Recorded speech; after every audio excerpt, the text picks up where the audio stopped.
آزاد میډیا یوټیوب چینل ته ښه راغلاست.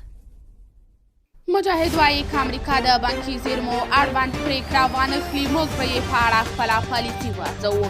د طالبانو د حکومت ویان ذبیح الله مجاهد نن د یوې اعلامیې په خپرولو سره خبرداری ورکړی چې که امریکا متحده ایالاتو ولسمشر جو بایډن د افغانستان د بانکي زیرمو برخلیک په اړه خپله پرېکړه بدله نه کړي، دوی به د امریکا پر وړاندې خپلې پالیسۍ له سره غور وکړي.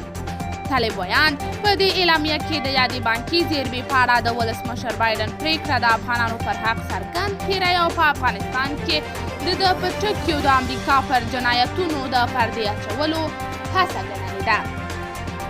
بایډن پرېکړه کړې چې د امریکا په مرکزي بانک کې د افغانستان د ایثار او کنګل شوې بانکي زیرمې د 7 میلیارده ډالره نقدو پیسو څخه 3.5 میلیارده ډالره یې د سپتمبر د 11مې پیښې د قربانیانو کورنیو او همدومره نورې یې په افغانستان کې بشري مرستو ته ځانګړې شي. دا پرېکړه د افغانانو او نړیوالو له پراخو منفي غبرګونونو سره مخامخ شوې ده.